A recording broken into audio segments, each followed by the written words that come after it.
네, 이번 주 시장도 좀 바빠질 것 같습니다. 시장 지수는 고요한데 그 안에서 치열한 고민과 경쟁은 이어지고 있습니다. 이번 주 엔비디아 실적 발표 있고 그리고 지난주에 경쟁하듯이 내놓은 삼성전자, SK하이닉스의 주주 환원 정책들 이게 이제 또 복잡하게 엮이면서 시장에서는 어떻게 반응할지가 굉장히 궁금한데요. 그래서 오늘 모셨습니다.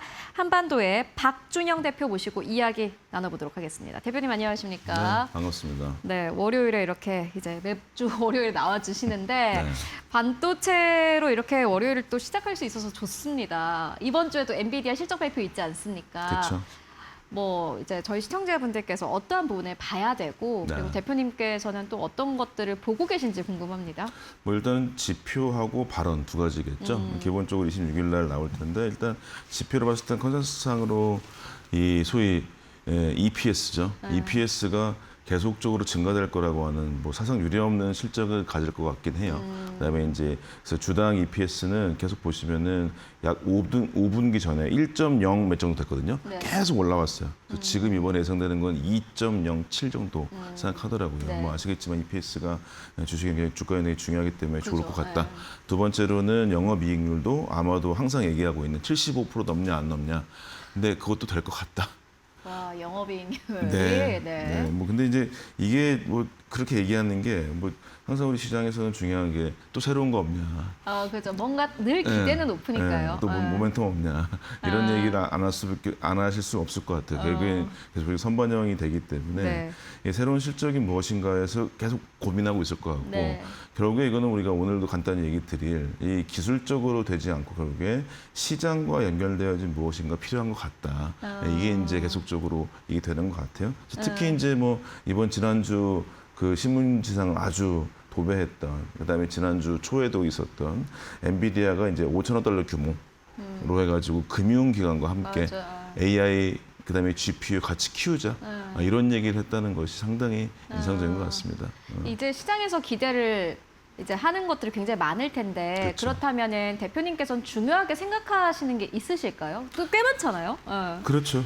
뭐 일단은 기본적으로 얘기하던 지표인 거고 그 발언상으로 말씀드리면 발언상으로 봤었을 때는 아마도 지난번 GTC에서도 얘기했다시피 이 계속 AI 피크에 대한 이슈를 특히 월가들이 되게 얘기를 많이 했었어요. 근데 이제 되게 피크라고 하는 게 없다 아니면 그거의 가장 대표적인 내용이 대표적으로 LLM들이 투자할 수 있느냐 여부. 두 번째로는 엔비디아 매출이 괜찮냐 여부가 가장 대표적이겠죠.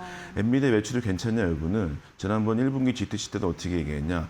우리 새로 나오는 제품이라고 하는 블랙엘 이것도 품기인데 그 말고 3세대전 호퍼, 암페어 5년 전 것까지 무조건 다 지금 다 팔렸어요.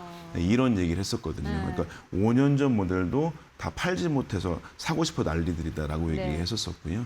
그것에 따라서 얘기했던 게 있고 두 번째로는 이 발언장 중에서 젠슨을 갖고 있는 소위 AI의 오케스트레이팅이라고 볼 수 있을 것 같아요. 그 역할이 첫 번째 기술적으로 어느 정도의 로드맵을 가지고 있냐 여부라고 하는 것은 근데 이제는 투자하신 분께는 뭐 당연한 거 아닌가 있을 것 같고요. 반복해서 말씀드리지만은 실제 얘기했던 금융이라고 어떻게 연결되냐. 지금 이제 예상되고 있는 거는 지금도 이미 지수는 확인되고 있어요. 어떤 거냐면요. 실리콘 데이터 인덱스라고 하는 게 출범이 됐어요.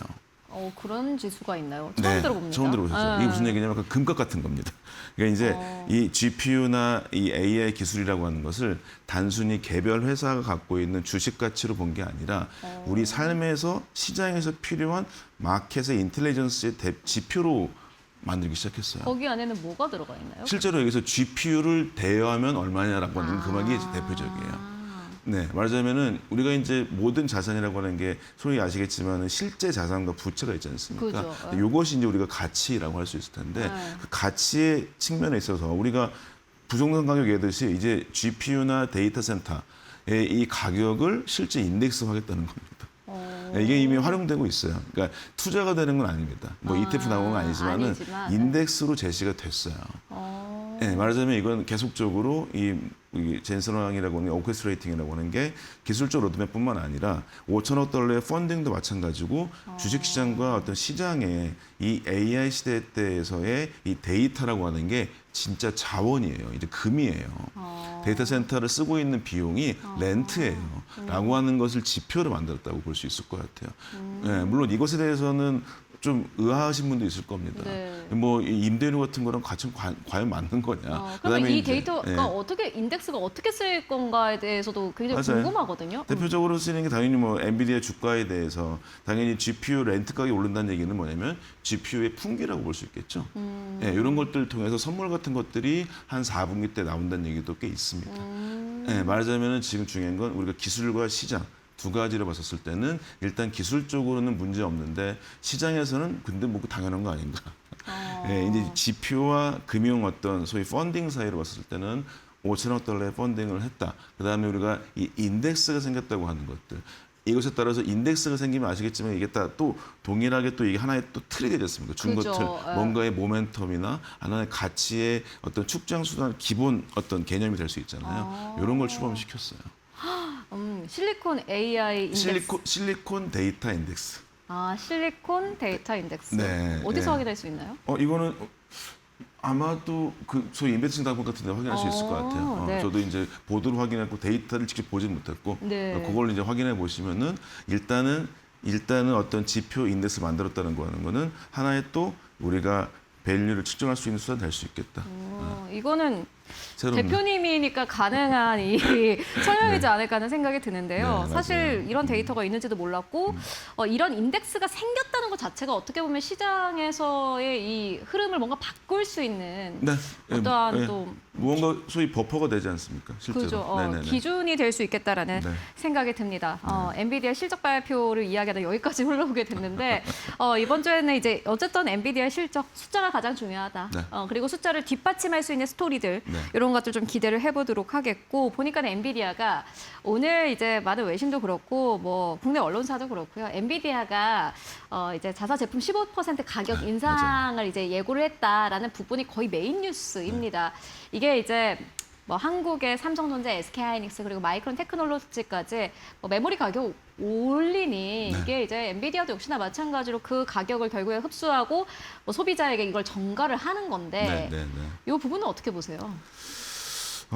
결국에는 이 뭐 우리 반도체 HB 아버지 김종우 교수가 얘기하듯이 네. 이 AI 시대 때 가장 중요한 바틀렉과 필수가 누구냐 여부가 이제는 대결 구도는 아닐 것이고요. 흐름으로 봤었을 때는 일단 GPU라고 하는 게 2022년부터 2024년 정도까지 됐을 것 같고 HBM이 2025년부터 쭉 나와서 하이닉스가 1등을 하고 이런 형태가 됐는데 실제 이게 데이터를 기반으로 해서 GPU의 학습에서 추론 시장으로 넘어가고 있고요.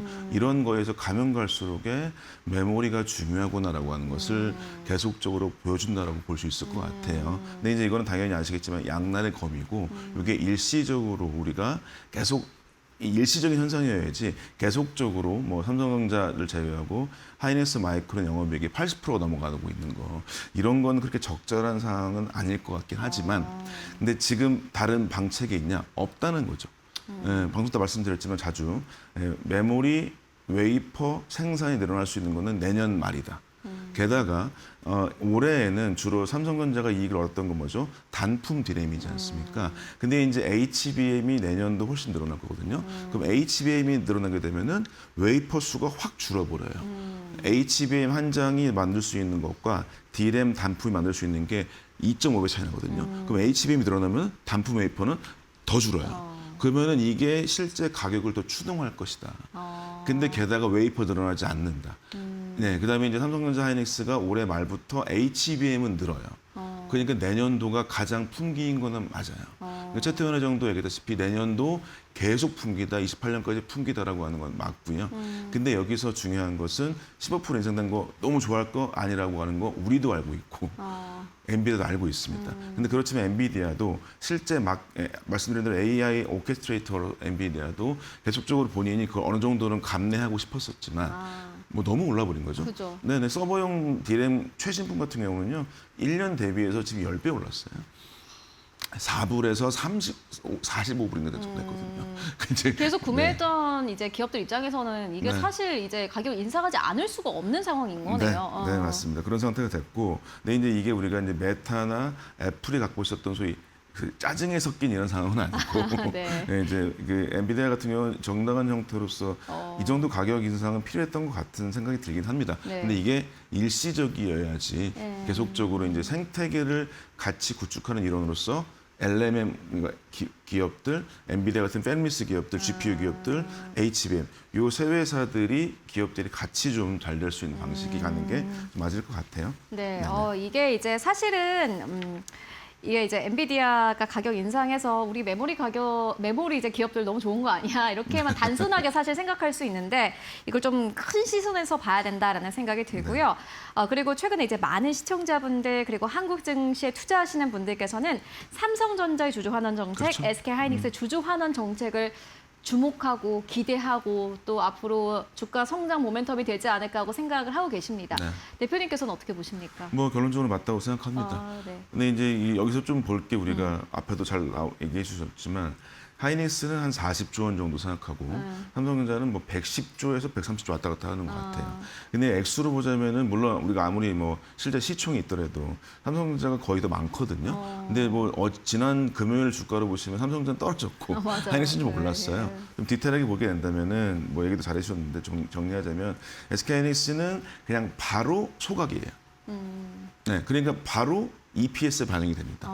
주가 개수가 주니까요. 당연히 주당의 영업이익은 그대로인데 네. 주당의 분모가 줄어드니까 EPS가 늘어나겠죠. 늘어나죠. 그러니까 EPS 늘으니까 바로 주가에 반영이 됩니다. 그런데 삼성전자는 나눠서 생각할 예정이거든요. 약 이제 3분기 10월 말 정도 종대해가지고 30조 원을 배당할 거다. 배당이면 당연히 세금이 나오니까 네, 이게 좀 덜 되겠죠.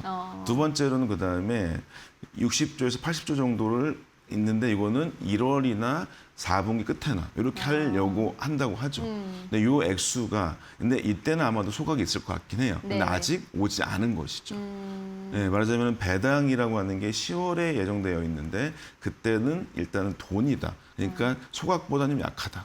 그다음에 소각은 아마도 1월 전후로 될 것 같다.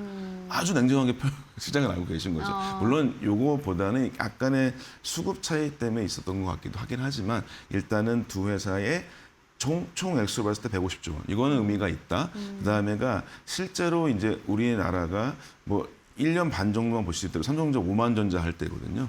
그때 과연 우리나라 주식이 안 뜨는 이유는 결국에 지배구조 문제라고 나왔었고요. 근데 그게 주식 상승, 물론 조정이 있긴 하지만 주식 상승에 따라서 주당 가치가 올라가다 보니까 환원이 되어지는 말하자면 긍정적 시그널을 볼 수 있을 것 같아요. 말하자면 코리아 디스카운트라고 하는 것이 해결될 수 있는 어떤 하나의 되게 중요한 지점이 아닐까. 왜냐하면 이 두 기업이 어마어마한 이익을 가지고 있기도 한데 중요한 건 뭐냐면 그동안에 소위 거버넌스 문제로 인해서 계속적으로 자기 주식을 지키려는 것 같았던 것 같다. 근데 지금은 좀 열어놔서 근데 대부분 이 두 회사가 시총 규모를 봤을 때 절반 넘지 않습니까? 그렇죠. 네, 여기가 된다고 한다면 거의 뭐 삼성전자 하이닉스 사는 거랑 한국 코스피 사는 거랑 별로 다르지 않으니까요. 그죠. 그때만 투자자들한테는 굉장히 재평가의 어떤 지점이 될 수 있지 않을까. 네, 일단 긍정적으로 봅니다. 네, 삼성전자와 SK하이닉스 이제 투톱 기업이 이렇게 이제 주주 환원 정책을 아주 적극적으로 펼치고 있다라는 것 자체가 그렇죠. 한국 증시에는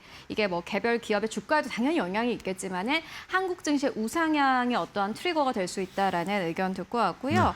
그리고 최근에 이제 지난주였습니다. 네. 구글이 마블 테크놀로지와 AI 협력을 확대한다라는 소식이 들리면서 브로드컴의 주가는 떨어졌고 그렇죠. 시장에서 약간 또 이게 이제 엔비디아의 독주 체제가 약간 좀 변화가 있네라는 또 컨센서스가 형성이 됐고 어떻게 네. 보셨습니까? 뭐 정확히 맞는 말씀에 두 가지 측면이죠. 첫 번째로는 그 소위 팹리스라고 하는 GPU와 NPU, 뭐 TPU 같은 이 팹리스의 AI 반도체 레벨들은 독점이 깨지고 있는 상황인 것 같다. 이것은 실제 상황인 것 같고요. 그런데 거기에서 실제로 우리가 보통 전문 용어로 ASSP라고 얘기하는 네. GPU 뭐죠? 특정 스탠다드 제품들. 요거는 소위 엔비디아와 그다음 조금의 AMD 라인인 것이고 맞춤형 ASIC이라고 하는 뭐 인터그레이트 서킷이라고 하는 여기 맞춤 반도체 같은 경우는 대표적으로 구글이 가장 앞서고 있고요. 뭐 AI, 뭐 메타도 들어가고 다 들어갑니다. 근데 이제 구글이 굉장히 괜찮아질 것 같고 그 두 회사의 비율이 거의 GPU와 NPU 레벨이 한 8대 2였다가 내년도 6대 4까지 바뀔 것 같아요. 그러면 이제 혹시라도 이거는 엔비디아 주식을 보시는 분하고 구글과 이런 또 이 A식 반도체를 보시는 분은 좀 확인해 보실 필요는 분명히 있어요. 두 번째, 그럼 우리나라한테 어떤 영향이냐? 결국엔 좋다. 아무리 페미니스트가 싸우더라도 네. 본인들의 설계는 달라질 수 있겠지만 그래서 설계를 달라주는 우군인 구글과 원래 브로드컴이 많이 했거든요. 네. 브로드컴이 원래 센 사람이었죠. 네. 브로드컴은 설계하는 거 되게 중요하고 두 번째로는 그 딱 보시면 브로드컴 뭐죠? 커뮤니케이션. 설계의 통신이잖아요. 그러니까 네트워크하고 설계에 되게 강점이 있는 그러니까 툴 회사 같은 으로 보시면 돼요. 갖다 써야 돼 무조건. 네. 근데 브로드컴의 대항마가 마음에 생기는 거는 있거든요. 그건 패밀리스 기업 사이에서의 쟁투가 세진 건 맞다. 그렇지만 HBM과 DRAM과 낸드를 넣는 우리나라 기업은 더 좋다. 네, 왜냐면 일단 다 들어가야 되거든요. 몇 번 말씀드렸지만은 GPU든 NPU든 TPU든 간에 무조건 반도체 메모리는 들어가야 된다. 들어간다. 그러니까 그거는 우리가 잘 가격 협상을 해가지고 이익을 극대화하는 방식으로 해야 될 것 같고 당연스럽게 그러면 이제 TSMC에 몰려있던 파운드리 수주 같은 것도 일정 정도는 삼성전자의 풍선 효과도 있습니다. 있을 계속 거다. 미팅을 해요. 뭐 AMD도 미팅할 수도 있고 TPU 그러니까 구글도 여전히 미팅할 수 있거든요. 하고 있는 것도 많고 그래서 그런 것들은 삼성전자 파운드리에는 나쁘지 않겠다는 얘기도 들을 수 있을 것 같습니다. 네, 알겠습니다. 그리고 이제 중국의 YMTC의 모 회사가 이제 보니까 IPO를 준비하고 있던데 이제 그 말은즉슨 자금 조달해서 뭔가 해보겠다라는 거잖아요. 그렇죠. 뭐 삼전, SK하이닉스 이런 쪽에는 뭐 영향이 있을까요? 어떻게 보세요? 일단 단기적으로는 없는데 중장기적으로는 좀 봐야 됩니다. 그러니까 이제 몇 번 말씀드렸지만은 우리 CXMT 몇 주 정도 되게 이슈가 됐잖아요. 네. CXMT와 삼성전자 하이닉스의 사이는 좀 먼데 YMTC라고 하는 양지 메모리라는 낸드 플래시, 그러니까 D램과 낸드에서는 실제로 양지하고 삼성전자 하이닉스 거리가 좀 가까운 편이에요. 점유율도 보시면은 이 D램은 3강이 유지되고 있는데 여기는 2강 3약 정도 돼요. 3중. 그래서 이제 펀데시스 보시면 삼성전자 하이닉스 그다음에 마이크론 키옥시아 그다음에가 여기 YMTC였는데 이번 순위 바뀌었어요. 그래서 여기가 보통 뭐 여기가 한 35%, 여기가 한 20%. 나머지 회사들이 보통 14% 왔다 갔다 가지고 다녀요. 여기는 지금 세계는 싸우는 중입니다. 기술적으로 말씀드리면 키옥시아는 우리가 되게 주식이 많이 올라와 있지만 기술적으로 너무 하이엔드 고집하다 보니까 좋지 않아요, 매출이 생각보다. 근데 그다음에 YMTC는 이번에 키옥시아를 제쳤어요. 제쳤는데 이게 너무 두려워하지 마실 거는 이게 실제 서버용이나 고품격의 고부가치 AI용 낸드는 아니라는 겁니다. 네, 그거는 이제 어떤 수출 규제 문제도 있고 그래가지고 그래서 네. YMTC가 주로 B2C 영역이라는 건 좀 말씀드릴 수 있을 것 같아요. 네. 그렇지만은 기술적으로는 좀 가깝다. 그래서 단기적으로는 아주 뭐 큰 상황은 아니지만 장기적으로는 우리가 좀 보일 필요 있겠다 정도 말씀드릴 수 있을 것 같아요. 네, 낸드까지 함께 짚고 왔습니다. 오늘 또 굉장히 깊은 이야기들 많이 나눠봤는데 우리 투자자분들에게 또 도움이 됐기를 바라봅니다. 지금까지 박준영 대표와 함께 이야기 나눠봤습니다. 말씀 고맙습니다. 감사합니다.